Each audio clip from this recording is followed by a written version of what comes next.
In the middle of the deserted plains of Utah, there was an old motorhome parked on the side of Highway 50, a lonely road called the Road of Loneliness. A man named Jack Holden, a traveler who loves adventure and living in nature, bought this used motorhome from a mysterious old man in a small town, not knowing that it had a terrifying history. Jack is a middle-aged man who likes to drive a motorhome to travel to various places in America. He believes that life is a journey. One day, while walking in a deserted town in Nevada, he saw a sign for selling an old motorhome on a light pole. The phone he called, the voice on the other end of the line, was an old man who spoke slowly. If you want it, it's yours. Just don't ask about its history. The price was unbelievably cheap. Jack did not hesitate. He drove to the appointed address.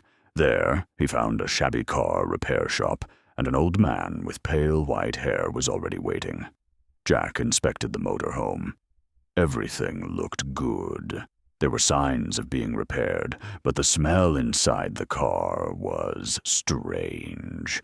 It was a dusty smell mixed with something else that gave him goosebumps. The old man quickly handed him the keys and simply said, "Good luck!" The first night, Jack parked the RV to stay at Lake Boonville. He heard someone walking on the roof of the RV. At first, he thought it might be a wild animal, but when he shone his flashlight up, he saw nothing. The next night, he dreamed of a large man with a pale face and hollow eyes. The man was sitting on the couch in the RV. He grinned and said coldly, "Give it back." Jack woke up with a cold sweat, but when he looked at the couch, he saw a dent in the seat, as if someone had really been sitting there. Jack began investigating the history of this RV. He discovered that it used to belong to a man named Sam Clint, an interstate drug smuggler.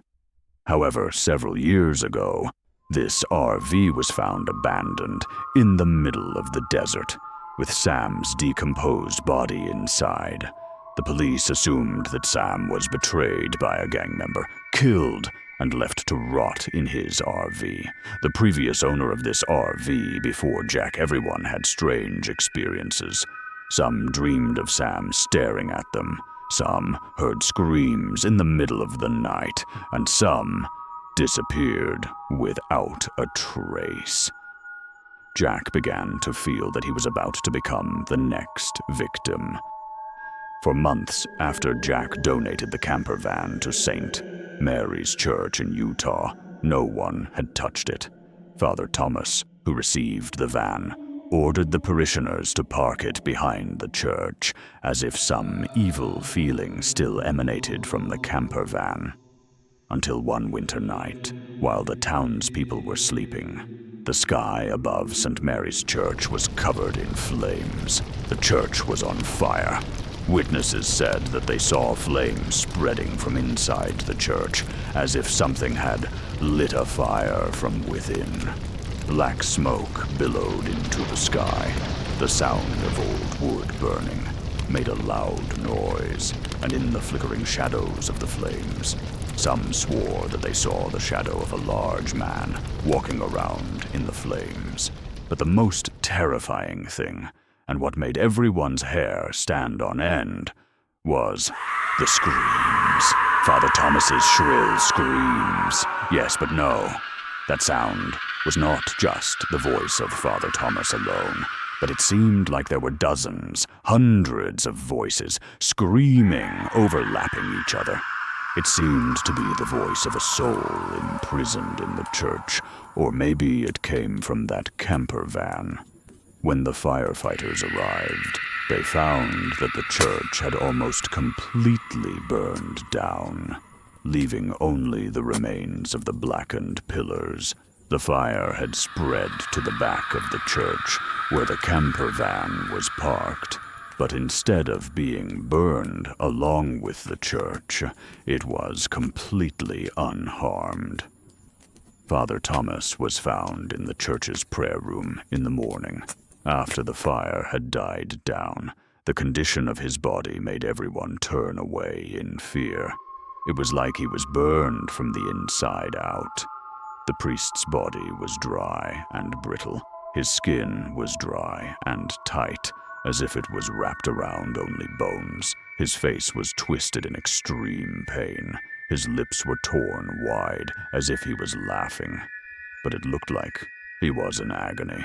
But the strange thing was that his eyes had been gouged out, and in his empty eye sockets there were still hot ashes clinging tightly. What was even more frightening was that both of his hands were still holding the Bible tightly, and on the paper there was a burn mark that looked like a man's face, smirking. After the fire, St. Mary's Church became a deserted place. The motorhome disappeared from the parking lot behind the church. No one knows if it was taken or if it went away on its own. The story of the demon motorhome has become a local legend in Utah and Nevada. The locals still talk about it. Some nights, they can still hear the old engine rumbling on the side of the road, and the screams of people floating on the wind. On a quiet night, you may not believe it, but if you are driving on Highway 50 and smell the faint smell of smoke but no sign of a fire, keep driving, don't pull over, and don't look in the rearview mirror. And if you see this motorhome parked on the side of the road on a moonless night, drive past it. Don't look in the window of that motorhome, because you might see the shadow of someone sitting inside, a shadow too big to be human. If you don't stop the car, it will stay there silently.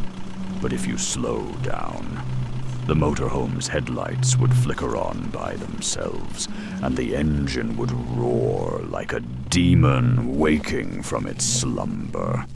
And the people who parked the car and got out to look, none of them came back to tell the story.